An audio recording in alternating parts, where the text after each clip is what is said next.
During BlizzCon, I was given the opportunity to sit down with Andre Abrahamian, game designer, and Matthew Cedarquest, game producer for Diablo 2 Resurrected. Alongside members of the community, we were able to ask a bunch of questions that we've been dying to know about the game. And so that the purpose of the video is I want to give you guys the questions that were asked and the responses given, and of course give my feedback at the end of each segment, just like the last video, which if you guys haven't checked out, you should. But no time to waste. Let's get into it. Yeah, hi, Lord Fluffy, face of Diablo. Now that D2R has been opened up to controller support, does this mean we can expect a full key rebinding with force movement? I mean, there is key rebinding in Diablo 2. Do you have a specific behind the question? Like being able to reassign left click, right click, assign any hotkey to whatnot. You can do all that stuff in regular Diablo 2. Oh, so force movement. Like Diablo 2 has some commands like a slash no pickup command and things like that we're still supporting. And also on controller, we're also mindful of that too, in terms of how you can attack and select things and pick things up. And so we're exploring adding different ways to separate out a loot button versus an attack button, like versus like any skill button you might be able to bind on your various controller buttons to help with that too. So those are the kinds of things we're exploring. As for like bindable things, you mentioned it. I can bring it up to on PC. We're keeping the same like default hotkeys, and you can still rebind the things you can rebind for Diablo 2. But we're also looking at improving that with adding like customizable preference, like profiles for your hotkeys. So you can like have the classic defaults with the F1 to F8 hotkeys for skills, but then you can have like a little bit more modernized setting. This is just like a preset, and then you could always swap whatever, and then you can make your own custom one too to apply to your characters at will. Yeah, I'd be hesitant to say a full, use the word full keybind, reset, but it's pretty extensive, more so than the OG game. Yeah, you still can't change how left click works or something. That's the kind of the things that are just part of the game. Even games like Diablo 3, left click is still needed for the cursor and selecting things and stuff. But I think hopefully that answers your question. So I just want to kind of add on to Fluffy's question. Does that mean the PC version will have controller support? Yes. Yeah. We are exploring full PC controller support as well. So pretty straightforward question here. The ability to just re-keybind everything is super important in games like these. Most importantly, I don't know if you guys heard it because Mr. Llama kind of interrupted, but force movement is the number one thing we're looking to achieve here. Diablo 2 didn't have it. I don't want to have to use a third-party application to rebind my left click to something that's more comfortable for me to move. So that's kind of what I was trying to get at more than anything, but obviously full customizable, key bindings is super important. And it seemed with the addition of a controller that these options would be a bit more prevalent. Obviously the left joystick is straight up force move. So getting force move doesn't seem to be out of the question to me. And I'm not sure that I really got the answer. Yeah, it sounds like we're going to have more robust key binding options, which is great. But that force movement is a really important piece to people that don't like to move with left click. Hopefully that's just something we get more answers on in the future. Maybe in technical alpha we'll bring that problem forward. But either way, it sounds like we're getting more than what we had, which is cool. All right. One of the things that I saw, there were a couple of pictures, and maybe it was in the presentation as well. There were stash tabs for both shared and personal. And then I think I saw multiple tabs for one of those. So I was wondering if you could talk about the stash tab or stash in general and how much limitation there'll be to how many extra tabs and things we'll be able to get. Yeah, so we are exploring a bigger stash and also shared stash tabs, and we're still exploring how in detail how much we can do and how much that's going to work. But we're trying to see what's the best balance, and also to clarify too, the shared stash is still following the same game rules too, so it will be separated based on the game modes. So expansion mode is where shared stash is featured, and actually in the pre-expansion classic mode, we're still keeping the famous small stash with no shared stash because we felt like that was very much true to that mode. And like hardcore characters have a separate stash as well and things like that. So it's kind of following those kinds of rules. But yeah, that's where we're at this time. So obviously shared stash is just super exciting in general. More stash space as well. Fantastic. It will lead into something that we're going to talk about a little bit later in this video, a question that gets asked. The addition of stash is really, really cool, and shared stash is amazing. And maybe potential for even more stash, maybe even, purchasable tabs, PoE style, who knows? But one of the things I wanted to point out a little early in this video is, it seems like they're making some concessions, right? For some quality of life, more stash, shared stash. If you guys didn't check out the announcement, they are going to have gold pickup, like auto gold pickup. So you just get in the proximity of the gold and auto picks it up. That was obviously something that didn't exist in Diablo 2. And of course, controller support is a, stark contrast from the Diablo 2 original. So it does seem like they're willing to make some concessions in terms of quality of life, but seemingly not on others. And we'll get into that a little bit more as this video progresses. But the other interesting factoid here was they talked about how there wouldn't be the shared stash for people that wanted to play the pre-expansion Diablo 2 mode, which I don't know why you would do that, but to each their own. So the first one will be, will loot filters be anything you're looking at allowing coming into the game? I guess there might be a double meaning there, or like clarification of loot filters, as in you don't want to see certain things, or you don't want things like that. Right, like if I just want to not see arrows and bolts anymore, I just Currently, we're not exploring that, but it's a good question. Nothing to announce about something like that at this time, but always a good question to ask. Yeah, Alex. Realistically, we're trying to keep the game, in its original true form, and not looking to really go outside of those bumpers or lanes. The only follow-up I was going to say is so then probably not doing things like rune stacking and gem stacking in the stash and stuff, because that's kind of going out of the. Okay. Yeah. Correct. Yeah. It'll still follow the same spacing. Like items will still occupy the same spaces. Yeah. Okay. Right. Those go back to like we wanted to keep the quirks of the game. Right. We didn't want to stray too far from those quirks. It's nice to see a whole collection of all these gems in your stash. But we do have ways of organizing your stash, of like, quality of life of being able to shortcut control key move things to your stash instead of having to click and drag. Right. So there's a little bit of quality of life there as well. That's nice. With managing items, yep. Good question from Mr. Lama. He asks if there will be a loot filter, which I'm actually kind of surprised that Mr. Lama asked, since he's such a Diablo 2 purist. But I gotta agree, that'd be pretty amazing to have a loot filter in Diablo 2, to not see things like, arrows and javelins and all the stuff that you don't care about if you're say playing a necromancer, for example. That'd be some great quality of life. And then to go on to say that like runes won't be stackable. What a huge quality of life improvement that would be, and to not give it is just, I don't know. There's like that, like we've alluded to a little bit earlier in this video. Some things they're willing to give up and say, yeah, that's obviously a huge quality of life, and we're going to give that to you guys, gold pickup, whatever. And then not being able to stack runes, like the line is really kind of loose, I think, here.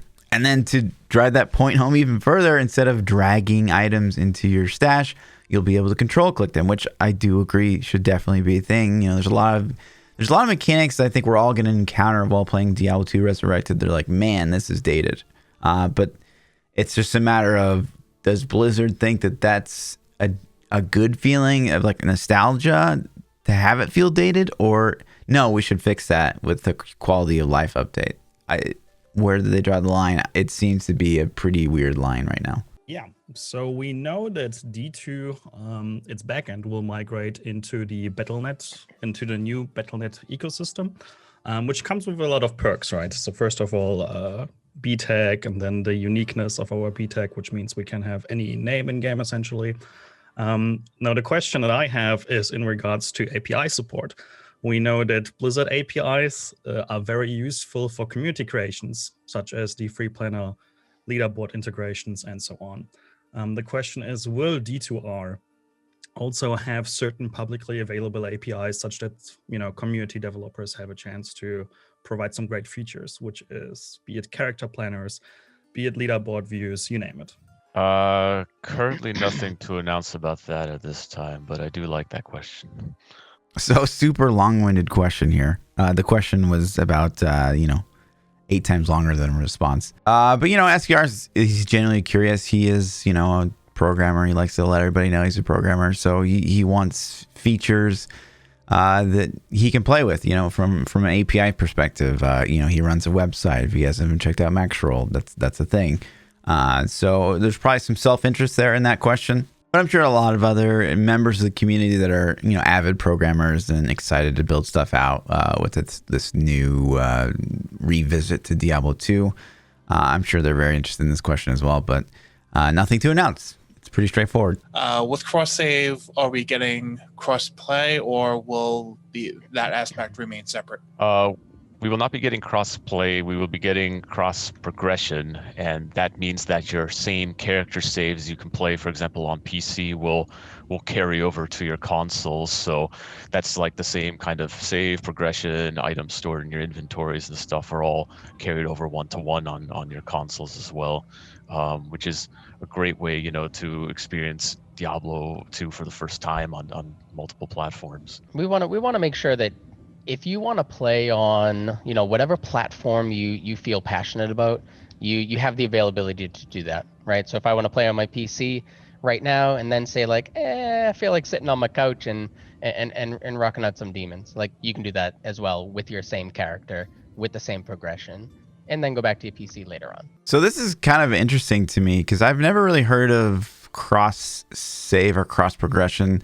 I'm a PC player through and through, so I actually had to Google a lot of these terms, if I'm being honest. But what I found interesting here is, technically with cross save and cross progression, you have the ability to cross play, kind of. The way I describe it is it's kind of a paygate cross play, if that makes any sense. So basically, if I want to be able to play with my friends on Xbox, I not only need to own an Xbox, but I need to buy Diablo 2 Resurrected for Xbox. So, there's a large pay gate there just to be able to crossplay. But you could crossplay, but it's not technically, crossplay as it's strictly defined where I'm on PC, I can play with someone on Xbox. That's technically what crossplay is. But you can play with your friend that plays on Xbox, but you need to own an Xbox and own Diablo 2 Resurrected on the Xbox. So, the idea of buying Diablo 2 Resurrected on multiple platforms, to me, I wouldn't want to do that. But there's people out there that they want to play some time on their couch, and then when they want to get serious, they maybe want to play on PC. I don't know. I'm sure there's a use case. I know actually a ton of members of the community that bought Diablo 3 on literally every platform that's come out on. To me, I don't want to do that, but I know it's a nice to have option for a lot of people out there. So when you guys are going through and trying to make it as close to the original experience as possible, are you going to take the opportunity to maybe fix some of the long-standing bugs, particularly like the invisible poison clouds of death and like the halls of Vought that were just there were engine issues that just never got addressed? You don't like invisible poison clouds? I do not like invisible poison clouds. No, I don't think anyone does. It's a great question. We look at a lot of the bugs and concerns people have had over the past 20 years with the game, and sometimes we look at it as should we keep this as is, and sometimes we look at it as okay, this is a bug. I'm usually can say we err on the side easier on things that are misinforming players in ways. So those are the kinds of things we're identifying as bugs. Like any kind of miscalculation or misinformation is usually something we're identifying as bugs that we'll be fixing. But sometimes other things we identify as quirks. Like some people find ways to play a certain situation against a certain boss, and we're like, well, it might not have been as intended, or it's something people discovered over the years, many years later, but it's kind of part of the experience in ways. So we're kind of leaving that as is in ways. So it's a lot of a story behind each thing and discussions on how we're going to approach each individual bug that's being brought up. Quick follow-up with that.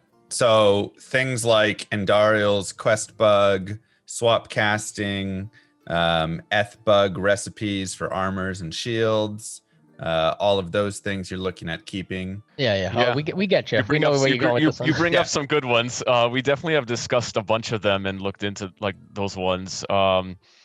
I don't know where we're at with in terms of finally, this is kind of the beauty of revealing the game to the communities. We can help the community can help us to determining some of these things, but we are erring on some of these things.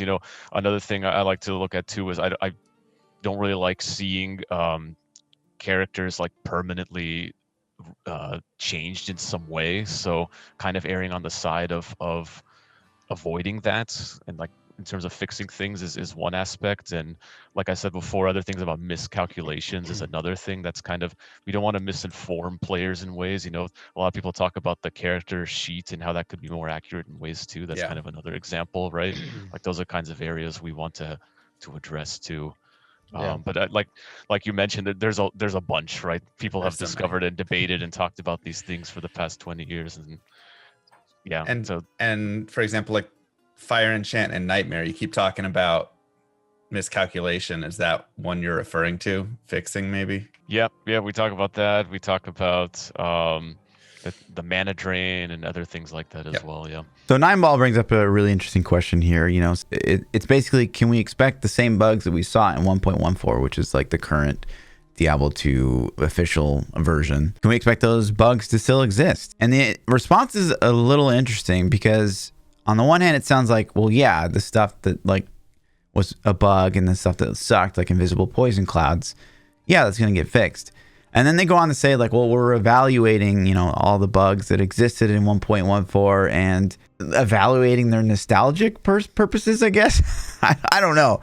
To me, like a bug's a bug. Just like fix the bug. I don't know. I can't imagine a lot of players are like, oh, I remember that bug, and then they experience it again, and it's like this feeling of euphoria or something. But I want to know what you guys think. Let me know in the comment section below.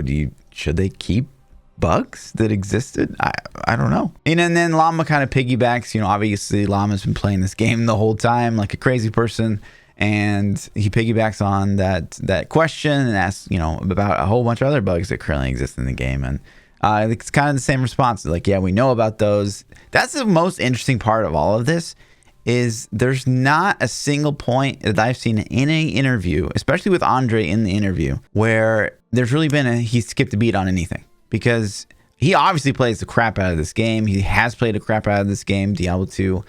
He's obviously a true fan. The passion here is very evident from both Matthew and Andre. So, that's a great positive thing to see in a development team, obviously. But at no point in any of these interviews has someone asked this like outrageous question that I don't even remember. Like, I played a lot of Diablo 2. Asking me to remember like anything of it, because that was like 10, 15 plus years ago. No thanks. I can't. So the fact that he's able to like just immediately know exactly what these people are talking about when they mention they're like off the wall, I just encountered this yesterday kind of thing, is very impressive, to be honest. When I originally gave my synopsis of this video, my answer was like, well, it seems like their answer for most questions is, well, what was it like in the original? Okay, that's what it's going to be like in the current iteration. But it's not. If you really delve into all these questions, there's a weird line. Like we've said, time and time again, is, they're going to keep some bugs. They're not going to keep some bugs. They're going to improve some quality of life. They're not going to improve some quality of life. And there's going to be more questions as we go on here. You guys are going to see how that's pretty evident. So it's like, is there a weird Diablo 2 council that decides, like what goes forth and what does not? It's very interesting. Hey, I was wondering, he talked about cross save, and I think that Switch is one of the big things that has like offline mode, right? So if you're using the new battle.net, our character save's going to be on an online version, solely online, and the consoles like Switch that go offline, can they still play those characters? My question kind of relates to cheating, hacking, and duplicating offline saves, and those contaminating online saves and then somehow making their way to PC with the cross save functionality. Do you want to get that one, Matthew? You want me to handle this one? Okay. Yeah. To my knowledge, when you play, okay, for an example, Diablo 3, right, on Nintendo Switch, you are able to actually play that online character offline, right? Wherever you go, plane, train, automobile, whatever. With Diablo 2 Resurrected, you'll be able to play offline, but not with your BattleNet character. You'll only have your single player character. And we really made that decision because of the reasons you just brought up, right? We don't even want to get into the realm of any of the hacking or anything of that sort. So you don't even need to be able to connect to BattleNet for that, right? You can just... You don't need to connect to BattleNet for that offline. Nope. Awesome. Yeah, so, I mean, absolutely fantastic question by Pete Child. This is a huge thing that has plagued consoles on Diablo 3. If you can save your character locally, then that character is going to get just messed with. It's going to get hacked. There's going to be weird items. I'm sure some of you guys have seen some of the new meta podcasts where we've talked about these guys, you know, on the leaderboards on console, they have like a triple socket weapon and it's got legendary gems inside of it. And there's just kind of crazy DPS on the weapon itself. And these guys are speed farming 150s and it's ridiculous. And, you know, honestly, Blizzard really does nothing to stop that, like to end these guys' accounts or to ban or anything. And so it's just, it's a mess. It's a total mess. And so to hear the response here, I think is super positive in the sense that you cannot bring your offline character online to Battle.net anytime, ever. And I think that's 100% the right play, that there is so much risk involved in bringing any offline files to Battle.net. So I'm 100% on board with this. I think it's hard to argue anything other than that. So couldn't be happier with this response. I am, however, you know, I still have a lot of concerns with Diablo 2. Hopefully, you know, we've seen a lot of Blizzard support in the past be incredibly lackluster. You know, season after season in Diablo 3, we see just botters literally all over the place and never really any ban waves. So I'm curious how this is going to play itself out with Diablo 2. Is Diablo 2 going to be the same thing where the ladder is just infected by guys with like 7 million hours of playtime? And they're obviously botting or something like that. We'll have to see. You know, the other big concern is with everything, you know, being open trade, you know, are these RMT sites going to start popping up all over the place again? Which I know is a completely separate issue and not related to the original question. But these are things we have to think about. And I'm genuinely concerned about. I do kind of hope that there is an SSF. Obviously don't think that would happen at launch, but maybe a community created SSF. Through mods or official would be even better. Obviously, I think that would be a really good play for Diablo 2, considering open trade can be a mess. But yeah, I mean, fantastic question. I like the answer. Blizzard's learning from their mistakes. We'll just have to continue to watch how this plays out. Yeah, I wanted to ask, what is going to be the state of the patch? Is it going to be the latest patch of Diablo 2? And are you also planning to maybe keep going afterwards, after the release, with like further updates? Yeah, it's a good question. So right now we're 114D, which is what's on live currently. And as of right now, we don't have anything to announce about anything in the future. So yeah, not a ton to add to this question. He asks, you know, what's the current version of the patch? We get confirmation that it is 1.14D, which is the latest official patch from Blizzard for Diablo 2. And then he kind of goes on to ask if we can expect, you know, 1.15 or anything like that in the future, any expandable content. And of course, we're giving the response, nothing to announce on this at this time. But there'll be another question that happens later in this QA that kind of retouches on this subject that I find incredibly interesting. And we'll get into that in a minute. Yeah. So yesterday you made it very clear, and also essentially the answer to the previous question is that you really want to cater to the tradition, nostalgia, and legacy of D2. You want to keep it as D2 as it is. And I really like that one. So my question is, in the last couple of years when you were on this endeavor of resurrecting Diablo 2, was there any point in time, so we have a couple of quality of life changes that are to some extent okay to you guys, like linking items in chat, like auto gold pickup, which is opt-in, controller support, and so on. But was there any point in development where you made a change and you realized this change is going against what D2 stands for? And if so, what was that one? Like anything that comes to your mind on this, and what was a seemingly small change that somehow broke the core concept and you had to rip it out? Right. I don't know, rip it out. I don't know about that, but for me, there was always that pillar, right? When we first started on this journey, which was like you just said, right? Keep it true to that original soul of the game itself. The one thing that I can think of is moving in the direction of consoles, right? When we're thinking about consoles, we have so many passionate people that are on the project that you're going to get the what if we did this and what if we did that and oh we can bring this in. But at the same time, we went back to those original pillars of like, hey, we're not looking to make this a remake. This is a remaster, right? So it's the same game underneath, just with that fresh coat of paint on it, making it look good. The specific example to your second part of the question is with the inventory Tetris, right? So think of it this way: Diablo 3, you have the wheel with the list of items, and that was a change that went in for Diablo 3 and works great for consoles for that game, right?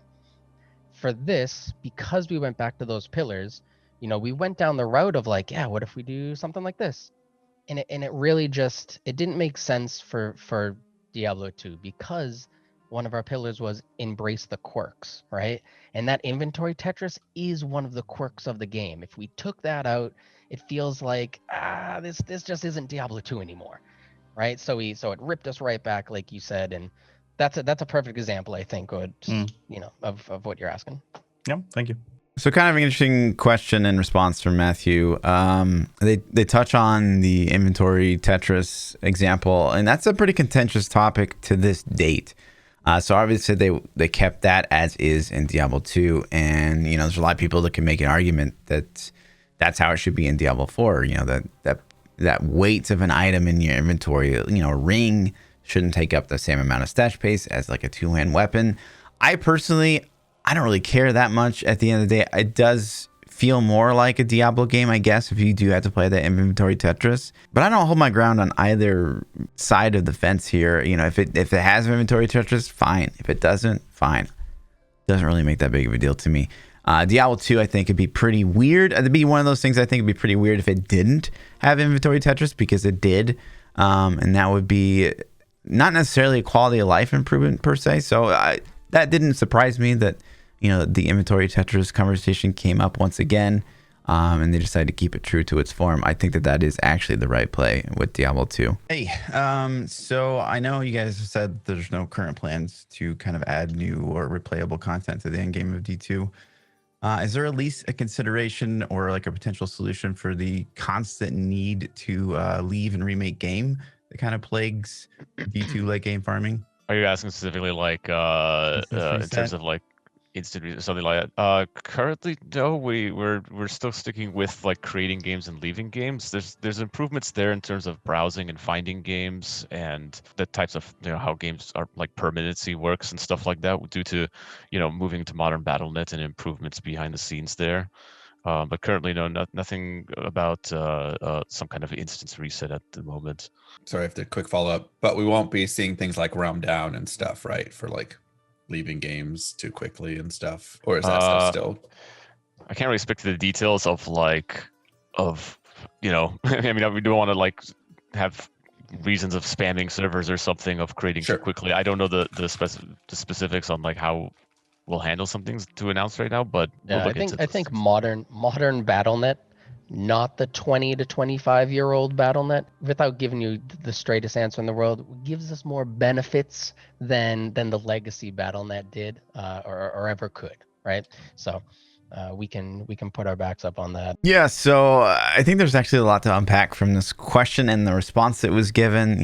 Obviously, if you guys have played a large amount of Diablo 2, that when you reach that end game, you're spamming like a specific zone, maybe to farm a specific item, kind of over and over. And so you go to that zone, you farm it, and then you leave game, remake game, and then you go to the zone, you farm it, you leave game, remake. It's just like this endless loop of not the cleanest gameplay flow. And so my question was, okay, so we're not going to add like rifts. That's, I didn't want to ask that, obviously, because I didn't want to trigger all the Diablo 2 fanboys. But there's no true game mode in Diablo 2 that you can farm just kind of like endlessly and have that gameplay flow that you don't have to leave the game. So something as simple as like an instance reset to me would be just a small quality of life feature that we never saw in Diablo 2, so that you wouldn't have to leave and remake game. You just be like, okay, well, I finished the zone. Let me just reset it so I can farm again. And there's some questions on how you would kind of implement that, but I still think at the end of the day, it's a quality of life improvement.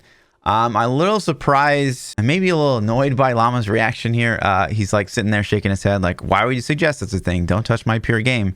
But at the same time, he's suggesting things like loop filters. So where do you draw the line on, okay, well, that's just a silly quality of life change versus like, oh, my quality of life suggestion is way better because I still play this game? I don't know. To me, if someone suggested a change if you've ever fished for greater rifts, for a higher leaderboard push, you're fishing for mob types, you're fishing for map types, right? And so you go into a GR and it's not the floor that you wanted, it's not the mob types you wanted, so you leave game and you remake game and you jump into a GR to check another GR. If someone suggested to me, hey Fluff, how about a feature where you didn't have to leave the game, you could just be like, no, I don't like this GR, click a button. I'm not going to get upset with them for suggesting a change that will improve my quality of life day to day. So again, to me, this falls back to that age-old question that we've been asking time and time again in this video, is where do we draw the line versus quality of life that would improve the replayability and the gameplay flow of the whole game versus no, it needs to feel nostalgic. I guess a good question to follow up on that one about the improvements between old Battle.net and new Battle.net. How are you going to be handling like the spawning of Uber Diablo, given why that was like kind of the whole SOJ thing was created in the first place? It's a great question. And there's a lot of history behind that event and how things work like that, and we see it as part of the game still that we want to maintain. And it begs the question of when you're adding global battle nets and how like that might be affecting it. It's still very much going to function the same, and we might be, like, because behind the scenes, like it kind of breaks down how I don't want to really spoil things on how it works, I guess, but it kind of breaks down like how the system works with how many players need to sell the Stone of Jordans to vendors to spawn the Diablo, and that's still going to very much function the same. But it is an interesting question we still talk about too, in terms of how it's going to work at the end, and that's like I'm excited to see, like, part of the reasons of signing up and getting everyone in technical alpha and beyond is to collect that kind of feedback. But that's the goal for now. The goal is to keep it how it is. Yeah. So kind of interesting question. I had to kind of remind myself how Uber Diablo even spawned, which is from people on a certain IP selling a certain amount of SOJs to a vendor, and once it hits that certain threshold, Uber Diablo will spawn. To me, this is kind of unclear how this is going to operate, given that you connect to battle.net. Like, so are we still at the end of the day connecting to a private server, but through battle.net, or like the latter is? I don't know. Honestly, I'm not in touch enough with Diablo 2 in its current form, and I haven't touched the game in probably over 15 years at a high level whatsoever. So. But it is kind of interesting, like how many people are going to be on these servers, and how does this work? I don't even know. I guess we'll find out in the alpha. For ladder only rune words, currently in single player, they for some reason have not ported down, and it's really annoying. And you have to just go and make a change in your runes.txt if you want that. Is this something that will change? Will we be able to see ladder only rune words in single player? Just like we see the ladder only items there, or are we not going to have that change? I like questions like these. These are great questions to ask, and the current plan is to maintain what was there, and the incentives behind ladder only rune words being behind only on ladder to incentivize ladder play. And it's good you bring this up in ways to see where we go from here, collecting feedback from the community, and we're still happy to have mod support and be able to to change how things work in single player as well. So I have nothing to add to this question. I have not played Diablo 2 at a high level in over 15 years. So sounds like it's going to stay the same if you understood what the hell they're even talking about. All right. One of the ways that I did play D2 back in the day was actually on a Mac. There was a time where I only had, a Mac computer. So I was wondering, I think from what I saw on the website, it didn't look like there was any support for that. Is that a conscious choice or maybe like a design limitation, or anything you can speak to on that front? Diablo 2 Resurrected is targeting for Windows PC and all consoles, and we currently don't have anything to announce at this time for Mac. Yeah, we'll provide an update, should we be ready to confirm, on the game's release itself on other platforms or operating systems themselves. This is an interesting question to me, actually, because I too played on a Mac, not necessarily by choice. I was in high school when I'm not trying to give away my age because I look so young, but yeah, I played on a Mac. My graduation gift was an iMac, the old iMac. I'm not sure if any of you guys remember those colorful little boxes, but I was incredibly laggy. But yeah, I guess I'm a little surprised no Mac support, because it was a thing, and again, they're trying to stay true to what it was. But I play on PC now. Obviously, I'm at the point in my life where I can afford a PC, where in high school I was not. So I'm not sure I would have made the choice to play on a Mac back then if I had money. But yeah, no Mac support, at least at launch, is what it sounds like. Yeah, will there be support for ultra wide monitors, specifically like 32 by 9? Yeah, we are definitely talking a lot and supporting ultra wide monitors, while also being cognizant of how that can affect the game as well. So we're still working on like how it's really going to work, but the general idea is we don't want to go too far with how much information a widescreen, ultra widescreen can support and how the game works. So you might see like some black bars or types of, I don't want to say black bars to put injustice to any fancy UI we have, but like ways of making the game fair enough for playing in that style as well. Also kind of a super interesting question, especially in terms of Diablo 2, because there's been a lot of conversation around, one of the things that David Brevik brought up a lot of the time was, the resolution often triggered mobs to notice you, right? So because it was that, 480 screen, if something was on the edge of your screen, it would notice you and would come to attack you. And so the bigger you make the screen, the more mobs will notice you. And I'm not sure how they're necessarily tackling this issue in Diablo 2 Resurrected, but it is an interesting question. It does sound like they're actually going to support ultra wide monitors. It's weird to think about what that's going to look like, because if you had this crazy ultra wide screen and you can see mobs in the corner of your eye and they don't see you because it's too wide. Yeah, it's interesting to see how this will play out. I'm sure. I mean, these guys are on it, so I'm sure it's not going to be that weird. But it's definitely interesting to hear that they are actually going to support ultra wide. But then he also mentions like the black bar thing, so maybe they're not.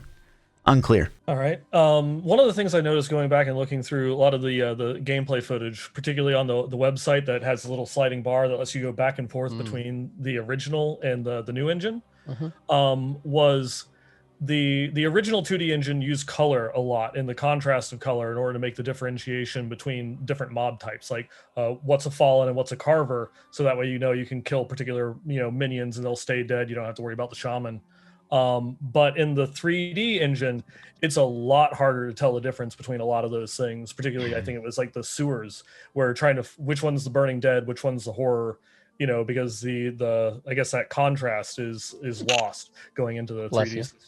Are there any type of considerations that are going to be made to maybe show that difference between the mob types or elites and stuff like that?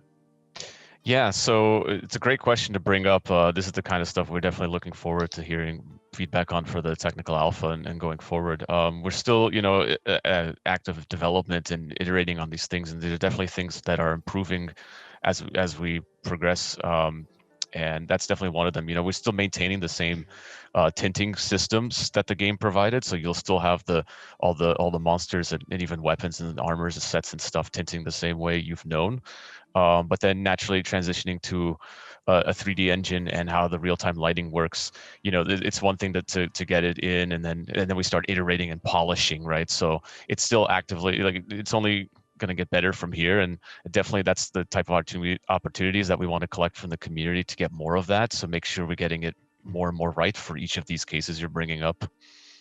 Yeah, and that's the same thing. We actually, just to give that little personal twist or story to this, is like we even brought that up to ourselves. We saw the website before it was even launched, and we were like, that does look a little funky with the colors. But honestly, active game development, we know that the lighting stuff still has stuff to come in. Nothing is going to be added to the game in an aspect of like an additional feature that calls out specific mobs or anything like that. We're gonna nail it and do the best we can with the lighting and the color, how it should be, right? Yeah, so 9ball points out here how maybe the color is a bit more robust in the classic version of the game, and that robust color gives you a clear indication of certain mob types. And they basically answer by saying, if you think something's off when you play the game, people that are going to get into the technical alpha, if you're like, this mob's not red enough, I need it to be more red, or it doesn't feel the same, that they're looking for that feedback, and that's something they're hoping to address if something doesn't feel right to the community after playtesting it. So, definitely give your feedback when you play the game for the first time. If you're like, this just does not feel right, or this does not look right, tell them, and it sounds like they're going to iterate on that, and won't be a big deal, basically. Okay. So you guys tweeted about supporting mods. Does this mean you're going to be supporting private realms for modding communities to play together, or is this going to be mod support for single player open BattleNet style? Well, it's very much targeting like how available we were making before, like mod support before. I can't speak to details on like how it's exactly going to work in things, but that's the mindset is like, we saw the great passion behind how modding was done on Diablo 2, and we still want to be very open to that and the possibilities behind that. While, we're going to modern BattleNet with improved security and things like that, but we've improved data in senses of a lot of things are less hard-coded and more available in data, so there's opportunities for more stuff there. It's kind of in that regard, but I can't go into details of specifically how it's going to work. I think the passion of the community itself has really shown itself in the mod community, right? For whichever mod is out there now. The kind of cool thing about this is we still have the original game, right? That 114D 2000 Diablo 2001 Lord of Destruction, like that's still gonna be there and not gonna go away. And all those mods will still be supported in that. But in Diablo 2 Resurrected, Andre and the team have done an immense amount of work to make it easier for mod makers, just getting everything into, I shouldn't say everything, but getting a lot into data rather than just hacking the actual game itself. So I love finding hard-coded things and putting in data. Yeah, exactly. So just to clarify, you guys do not want us to inject DLLs at runtime like we used in previous mods. So it will be more accessible for us, for instance, to change the value of lightning bolts, scale it up, and so on. This will be now accessible to us without having to inject code or DLLs at runtime.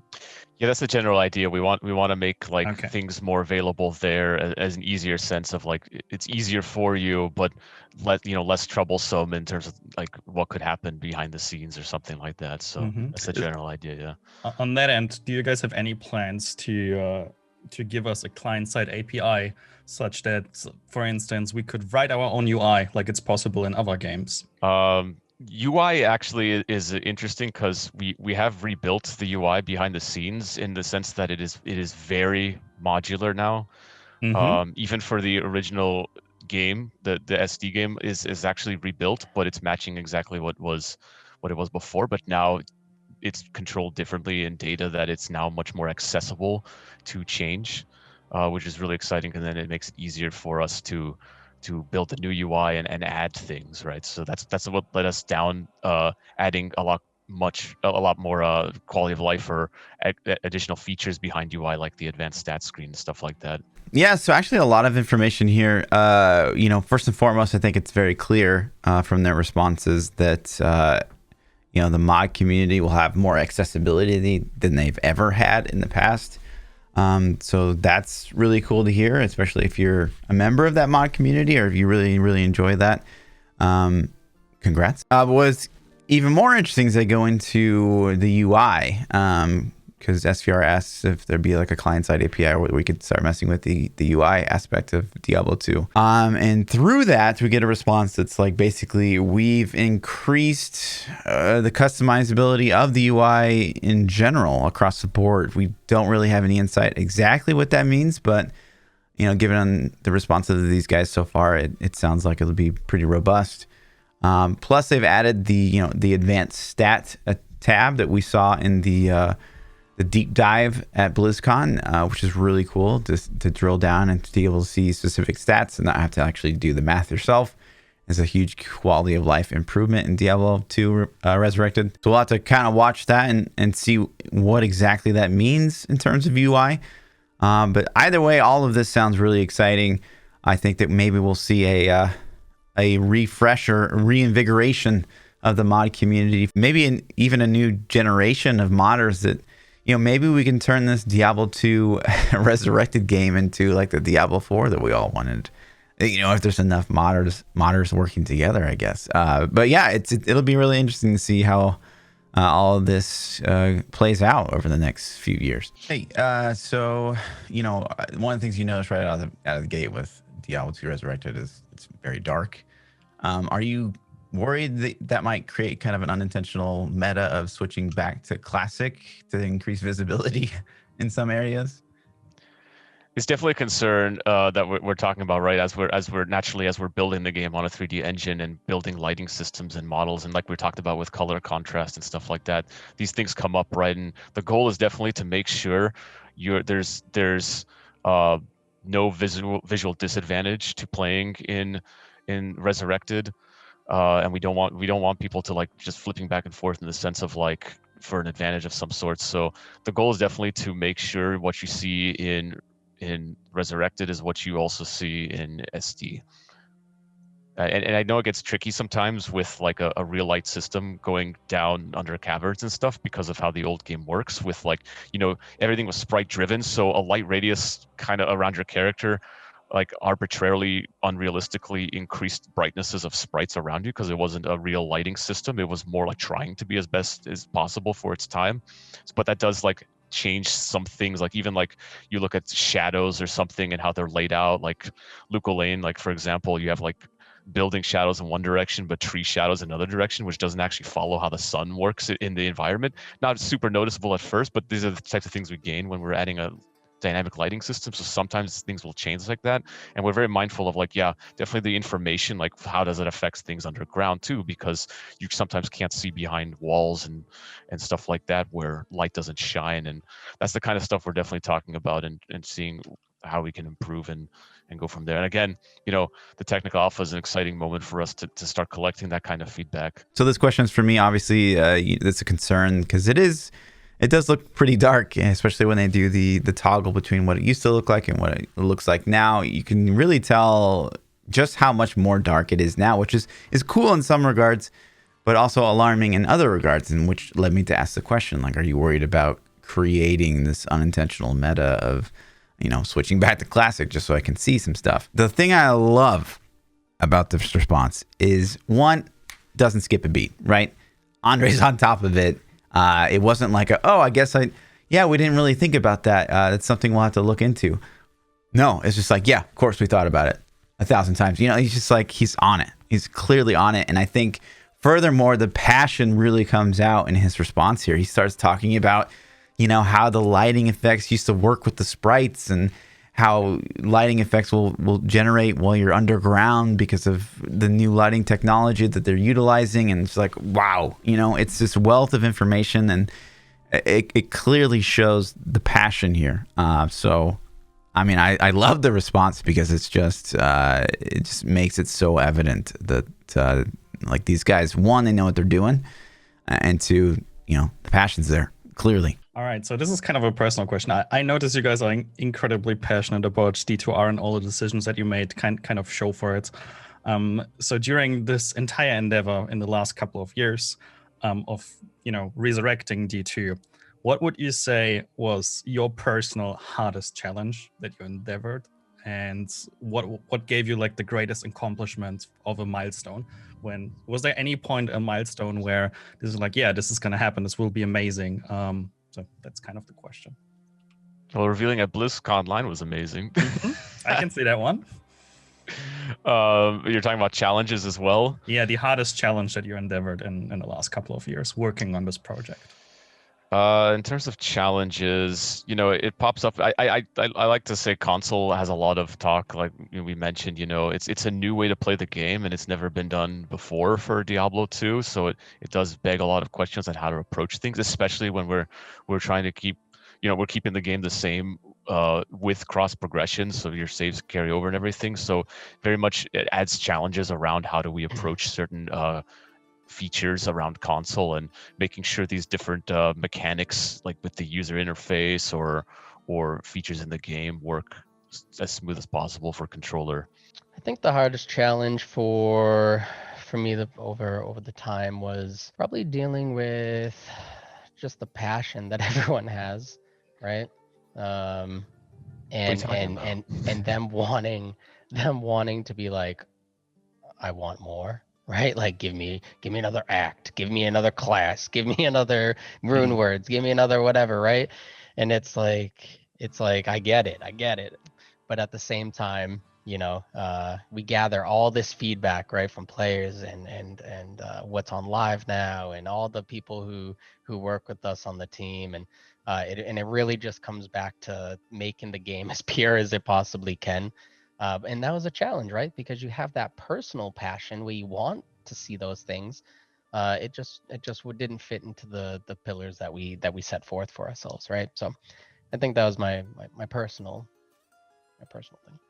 All right, this is the question I was alluding to this whole time, like the setup here, right? Because Matt kind of gives us an insight as to, the team and the drive to make this game like even better than it was originally, but how that's kind of a problem because they want to do the original game justice and keep it as true to the original as they possibly can. But I think what's super interesting here is, one, we find out the team would love to add another act. They would love to add more classes. They would love to change, get in there and change the things that they as Diablo fans would have liked to have seen different in the original. And I think that is fascinating, for one.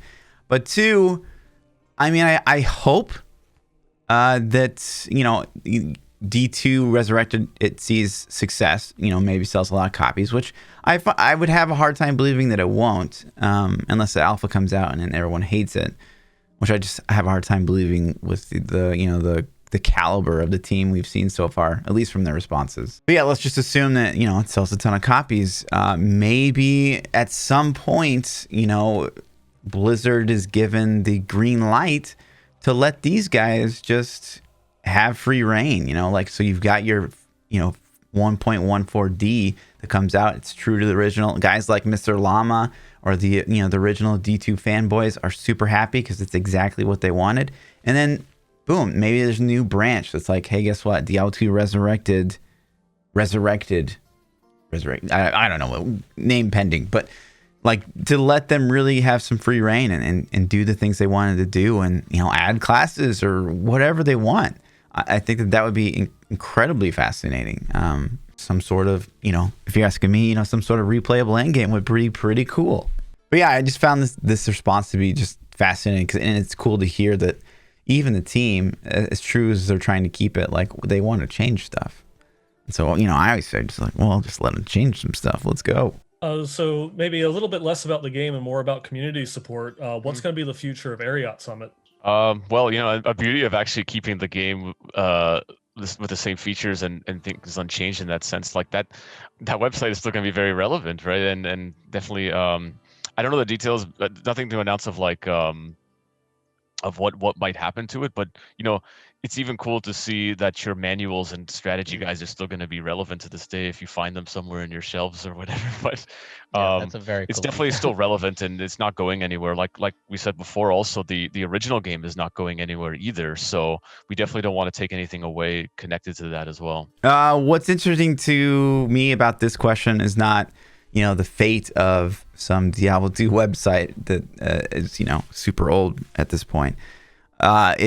It's more of the sad part, if you will, about Diablo Resurrected for me, because there is no discovery that's going to happen as part of this game. And that's why at the end of the day, I'm excited to like relive that. And I played a lot of Diablo 2, like I said. I'm excited to like see it again. I just question the longevity because there's no discovery. There's not going to be, those videos popping up left and right. It's like where I'm like, yo, what's going on, guys? Like new necro build here. This is going to be insane. Because everything's already been done. We know what the builds are. We've seen everything out of Diablo 2. We're going to see it in HD. And that's why, at the end of the day, it's a little hard to get really hyped up for this. But, maybe that's all there. I hate to say that this is just a play. This is just like a cash grab. It's a remake of a classic game, and it's going to sell a ton of copies because I probably will. But I hope that there is a plan or a hope or a sliver of hope that this game will get expanded on, or a new stuff will get added, or this becomes something that we can sink our teeth into and get excited about, new content on the horizon and stuff like that. Otherwise, it's a little sad that we're not going to see any discovery happening really in this game whatsoever. So a question that I really am curious about is the monster AI aggro, right? We're switching over to the widescreen. You talked about ultra widescreen support. And obviously, as you know, Diablo 2 has aggro of monsters built around the original. So are you going to be changing that? And then additionally, if a player is swapping between original and Resurrected, is the AI aggro range going to change there as well, or is it what just a lot of questions on all that. Great question. Monster AI is going to function the same, so that that's another great thing about the legacy toggle is like it's still the same game running underneath. So we are mindful of playing in the original 4:3 resolution versus widescreen versus ultra widescreen. That's why ultra widescreen we're talking more about not giving too much of information or advantages, because the monster aggro range is that golden key of like how the game works, and we definitely don't want players to have advantages of seeing monsters off screen where they're not doing anything, because if a monster sees or you see a monster, it should be coming to kill you, as scary as Sanctuary is. So that's very much the goal, and that's why we're happy that things are working well with widescreen support as well as the original game, and nothing has changed underneath with the AI, and we haven't proactively been making changes behind there either. But like I said, with ultra widescreen, for example, there are times where it can go too far, and that's why we're mindful of a resolution like that. Yeah, I actually kind of forgot this question was asked, to be honest, and we kind of talked about this a little bit earlier. This is something that Brevik talked about a lot when he talked about some of the pitfalls or the hurdles that you'd have to overcome if you were to redesign or remake Diablo 2. And so, my mind goes back to when we had him on the podcast and like what an experience that was. But when he talked about it, it sounded like it was definitely going to be a thing for these wider screens and stuff like that. And so it sounds like to me almost as if they're saying like we have the game and it's basically the new game.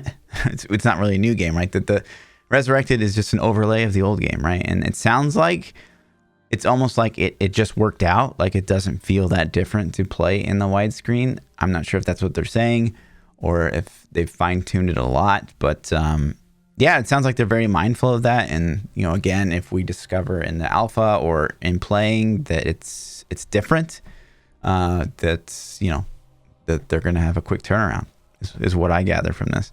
With the modernization of the Battle.net platform that you guys are using, how's that going to integrate with group play, group finding, and then specifically, are you guys going to support voice chat functionality that a lot of the modern Battle.net games have? Nothing to announce about voice chat outside from what modern Battle.net has. Like, unless you're talking about in-game, nothing to announce there. But so you'll still get all the same luxuries you have for modern Battle.net with how it's integrated with Diablo 2. You can see statuses, for example, messaging in the game, like friends playing Diablo 2 and status messaging like that. I forget if there was another part to your question. That answers it pretty good. That's okay. just so you are going to have your friends list built in game. You can form parties and groups from that. Built in game. Yeah, And you then can use you can definitely. Yeah. Mm-hmm. Cool. Yes. Yeah, you're not going to get that big, gray bar that comes down half to your screen and blocks all your gameplay. Yeah, that's not there anymore. It's actually a nice, beautiful UI of modern BattleNet standards. Yeah, close to a Diablo 3. I don't want to say specifics, obviously, but. Yeah, it's very much like keeping that integrating friends lists, having ways of inviting like to as a friend and things like that, and broadcasting messaging that you've seen in other Blizzard games. Yeah. So is the friends list going to have like its own UI element while you're in the game, so I don't have to like type /FL in order to go through and bring it up every time? Yeah, good question. Yeah. We very much have integrated UI, so you'll be able to see your friends lists with UI in the game and even in the BattleNet lobbies and stuff like that. And we'll even still be supporting chat commands as well. Pretty straightforward question here. Basically, is Diablo 2 Resurrected going to utilize the Battle.net features and have the integrated friends lists and stuff like that? And it's pretty clear that yes, of course, it's going to be on Battle.net, so it's going to have all the nice, juicy Battle.net features that we come to expect from a Blizzard game. And even sounds, Nine Ball kind of follows up. It even sounds like it's all basically integrated into Diablo 2. So some new stuff has kind of maybe been built out that's going to, fit into your UI, and it's going to be a little bit more seamless, obviously, than it was during Diablo 2's time, which is great. Obviously, big quality of life advantages there. But again, here we are at that wavy line of, okay, what are we adding? What are we not? So let's just keep adding more QOL. I don't know. With a potential technical alpha around the corner at some point, what would you guys want us to focus on? Like, if you could pick one thing that you want to have extensively tested, what would it be? Well, I mean, for me, I would say going into this technical alpha, I would like to see, the community's feel on, if we nailed that core pillar. Right? If you jump into the game and you say to yourself at any point, like, oh, this doesn't feel like Diablo 2, the way that I remember it, or the way it was, or how my nostalgia, that's what I'd like to hear personally. Yeah. Like it's really the first step of this is the first time the community, you guys are gonna be able to experience this, and it's very much like, did we get things right, and please tell us what we did wrong so we can react to it, because this is still a game in development, very much opportunities to make some changes to help and give this the best version of Diablo 2 as possible. So kind of a softball question here. What do you want us to test in the upcoming technical alpha? The interesting thing here is the technical alpha is going to have to be pretty soon if they're wanting to launch in 2021, which they promised at BlizzCon this year. So, I mean, it's got to be soon. Like, I don't like to talk about it too much, like what I do in my real life, right? I'm also a software engineer, part of a big team. And so, yeah, if you're planning to release this year, like, technical alpha needs to happen like tomorrow, because you got to leave time to implement all the changes from the feedback and then even have a beta. So yeah, this needs to happen pretty quick. So I think that will be pretty interesting. And hopefully, and I'm not sure if you guys caught this, and I don't know if this is even related, but in the Q&A that had like Wyatt Chang and the Rob from Diablo 2 Resurrected, and then the Diablo 4 guys and Rob Ferguson, in part of that little skit, the Rob guy from Diablo 4, he said 2 weeks with like really no context. And I'm not sure if that was like just an inside joke or he accidentally leaked that maybe a technical alpha would be happening in 2 weeks. I don't know, tinfoil hats, but yeah, again, I'd suspect that this is going to happen pretty soon. Fingers crossed we get an invite, but we'll see. So one thing that we saw was with the UI on console, you had the like 4 skills or 6 skills available at the bottom, and you push the button for the skill and all of that stuff. So my question is, or what a lot of people are asking is, will that UI be toggleable for a PC for players who maybe don't prefer the old school left, right, have all the hotkeys there, but rather just want to push the button and have it cast as a controller? Or are those going to remain independent? Yeah, it's a definitely a good question. When we were approaching, with PC, we want to stay true to that left and right click because that's a lot of the intricate mechanics on how the game works. I'm sure you're well aware of things like for example, paladin auras or other things or a difference between a left click and right click skill. So with console, a controller, it gets a bit trickier with how to display that in a way that staying true to what Diablo 2 is, as well as what is acceptable for a console player. So, and it's also a new opportunity because Diablo 2 has never been on console before. That it allows us to stretch it in ways that can help support controller play, but we're still staying very much true to how those mechanics work. So it's very much showing what is bindable and what is easily bindable without the luxury of having a lot of keys in front of you with a keyboard, mindful of that sense, but still staying true to the rules. So I mean, I mentioned it already with paladin auras, but they will still work the same way in the sense that you can only have one active at a time, even with controller and everything. And then it will still be cognizant of, even if you, for example, if I go into more detail, because I'm sure you guys love this, with using a right-click skill with an aura on, the aura will turn off when that happens, to be mindful. It's kind of like ideally mimicking the idea of if you switched it on PC, if you switch your right-click skill to right-click, and it turns off the aura until you're done casting it, and then it switches back, is the idea. Yeah. But there's no port that's going to come over to PC with that, right? That's purely console, you're saying? PC controller support will be a thing. It's going to be not exactly the same as console. We're still looking into the details behind that, and not as much to announce right now, but it will be coming down the line in the future. This question it's a lot to wrap your head around. So some of you guys might not remember this, and I think that this is going to be something that people are ultimately really disappointed by PC gameplay. So basically, if you've got a wealth of skills, on say on a Necro, for example, you've unlocked through your skill tree like 10 skills. The weird thing about Diablo 2 is you sign a hotkey to say raise skeleton, and then you hit the hotkey for raise skeleton, and it doesn't summon the raise skeleton. It switches your right click to raise skeleton, and then you could cast. There's like a 2-click association that happens with every action in Diablo 2, which is really, really weird. And I think a lot of people are not going to like. And it sounds like the controller is going to be that immediate feedback where, I hit the X button to summon skeletons, and guess what happens? It summons skeletons. So it sounds almost as if they're saying that controller gameplay is going to be superior in a sense, because it isn't that weird, cryptic and old style of, 2-click action. So yeah, I'm curious to see how this is going to play out. Obviously, I would prefer, a more modern approach that all ARPGs do, where you click the skill and guess what happens? The skill goes off. But yeah, I'm curious what you guys think. Let me know in the comment section below. Do you guys want that nostalgic feel of, okay, I'm toggling summon skeletons and now I cast it? Or do you want to just cast summon skeletons? I'm genuinely curious what you guys think, because to me, incredibly outdated if they stay with the old system. And it would be really weird if consoles got kind of an updated schema here versus PC players having to play this old system. And then at that point, do I just plug in a controller because I want to play a bit more updated Diablo 2? I noticed that in the gameplay footage that there's a lot of additional little character animations and flourishes between the run walk states, or even just the barbarian with the the two-hander slung over their shoulder.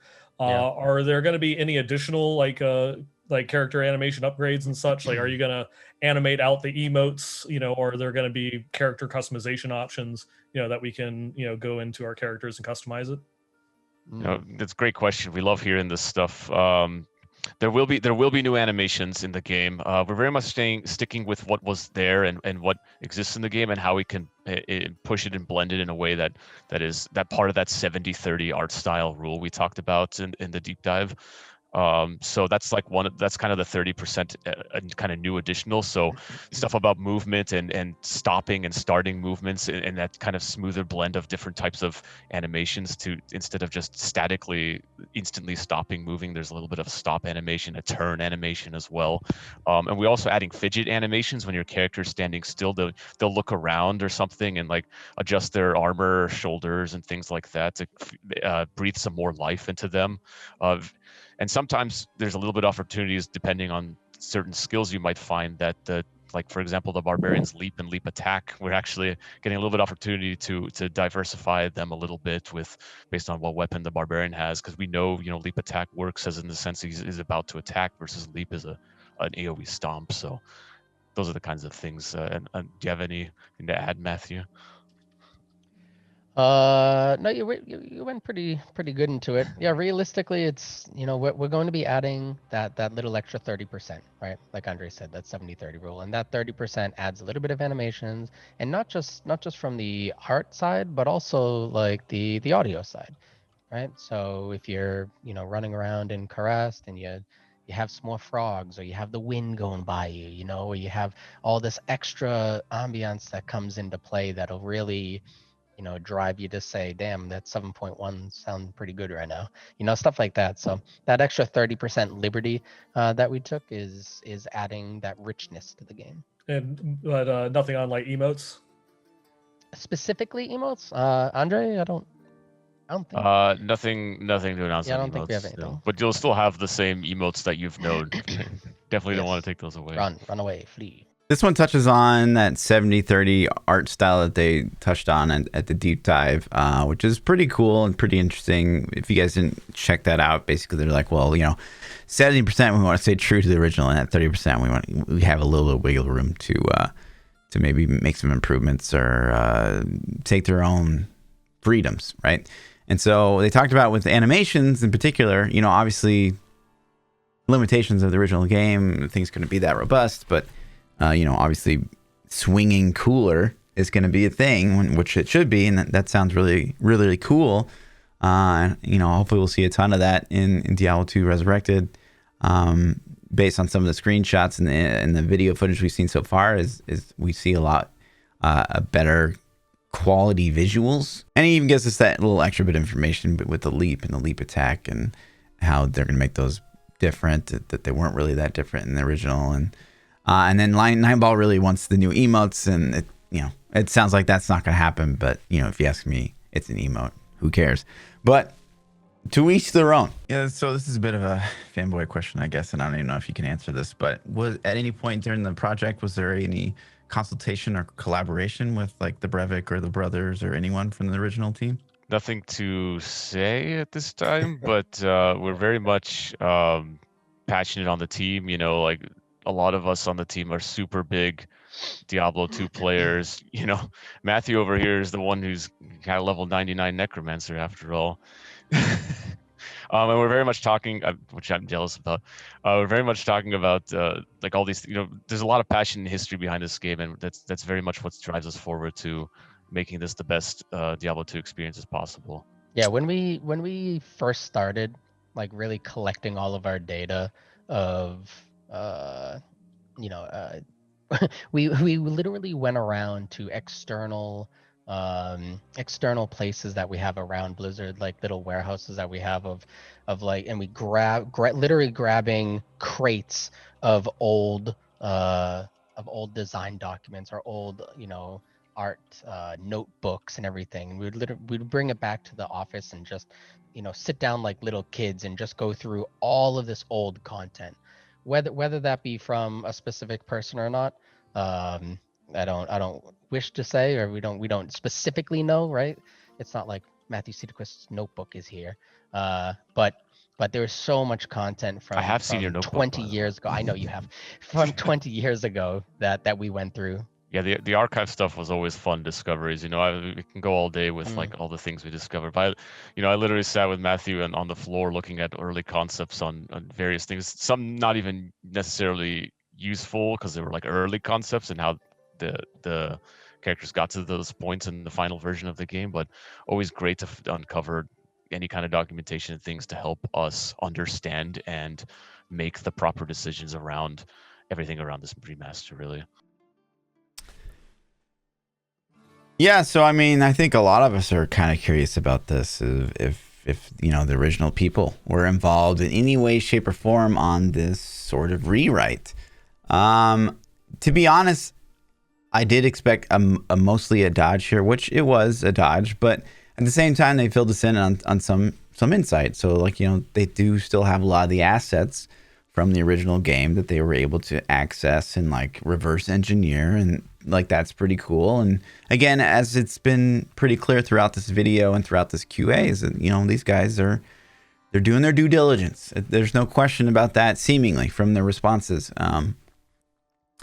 Sure, I mean, would I have loved to hear that the Bros and the Brevik were involved in some way? Of course, but you know, I didn't really even expect a response. So, yeah. Yeah, a lot of people have been asking in the chat, and it was going to be my question anyways. I'm part of the cult of unlimited frames, right? So I'm huge into high frame rate gameplay, and I'm curious that what frame rates will be supported. Are you going to go 144 or higher, 240? And what are the limitations with the game's base engine running at 25 versus how are you guys making that look smooth in game to where I'm not like, this feels weird, you know? I guess there's two parts to that. One is we don't have anything. We'll get into more details on technical capabilities at a later date. But for the 25 FPS, which is an important question as always, it's still running 25 frames per second underneath, because that's a very core integral part of Diablo 2. If we were ever to change that would change how Diablo 2 works. So that's why the game underneath is still the same game, and our 3D engine on top is rendering on top, simulating what is the game underneath. So it is very much obeying the same timings and everything, but it gives us the opportunity to then render animations at a higher frame rate. So the timings are the same, but you'll get more frames out of it, if that's easy to understand or not. So you are supporting the higher rates though, like up past 60? Nothing to announce on the actual specifics of what will be possible at this point, but we'll announce that at a later date as we get closer, I think, to Tech Alpha. Do we know when Tech Alpha is at all? Follow-up question? Like any kind of... It's coming soon, Peach-Chat. It's coming soon. Let's keep chaining questions. But those are one of those things, though, going back to it, right? It's one of the things like SVR asked, you know, what do you want us to look at? You know, and that could be another aspect of that, right? If the game just doesn't feel you know, right in whatever way, 25 FPS, it's rendering at, you know, whatever it may be, all these different animations, you know, like I said, the game is the old school game underneath. So you're gonna get the same, you know, spells going off at the same time, monsters being hit at the same time as what you're used to. But during the technical alpha, it's a really great time to provide that feedback, to say like, something feels off here, or if it doesn't, right? If it says, yeah, this feels great, please let us know that. Yeah, so P-Child's, you know, he's a performance junkie, PC performance junkie. We all are. The interesting response here is that, I mean, he's basically being like, well, yeah, it's going to run at a higher frame rate. We can't tell you exactly what those frame rates are yet, but he goes on to say how important it is that, you know, people know that it's going to feel the same, even though the frame rates might change, because the base layer is exactly what you would remember. It's that 25 frames, classic D2 style. So it's going to feel the pace and the feeling and the animation feel. It's going to feel exactly what you would remember, but the look is going to be quite different. And they're able to really play with that, with the overlay, basically. So yeah, I mean, good question. He tries to chain on questions at the end. Good attempt by P to get more information, but yeah, that was the final question. So what did you guys think? Well, I mean, obviously there's a lot to unpack from this video. I did feel overall, you know, this QA was pretty quick. A lot of questions got asked. There wasn't a lot of things that were kind of left up in the air. Sure, there's still questions that we have after this, and there's some things that, again, we talk about that line throughout the video of where do you draw it? You know, where do you draw the line between quality of life and keeping true to the original, and who's really drawing that line at Blizzard. I think the most controversial thing out of all this, maybe to me, is the whole, immediate controller action versus the 2 action that happens on PC, not having force movement. I think that those 2 are big control schemes that will be a big hole in the PC version. But again, let me know what you guys think. Am I out of my depth here? Because again, I haven't played Diablo 2 Endgame in like 10, 15 years. I played it a lot, team, but I couldn't tell you anything about it. But as an advocate, I feel like for the community to make Diablo 4 the best game that can possibly be, to make Diablo 3 the best game that it can possibly be, even though that it kind of feels like a losing battle on that front. Am I out of touch with the Diablo 2 community? I don't know. Probably. But I want to hear all your thoughts in the comment section below. Are you guys excited? Do you agree? Is the lack of discovery make this game really meh for you? I don't know. You guys, again, if you like this content, you want to see more videos from me, you want to see just more fluff, please do subscribe to the channel, come over to Twitch, follow, like, subscribe, support the channel fiscally. If there is a Patreon page of 0 people and we can subscribe on Twitch, that all the things you guys want to do, it helps. I promise you. This is not something we do full time, so every literal ounce of my spare time goes to Diablo and ARPGs. So if you guys want to support the channel, you know how to do it. I don't have to tell you. As always, guys, like, subscribe, come over to Twitch, ask your questions. We love you guys. Peace out.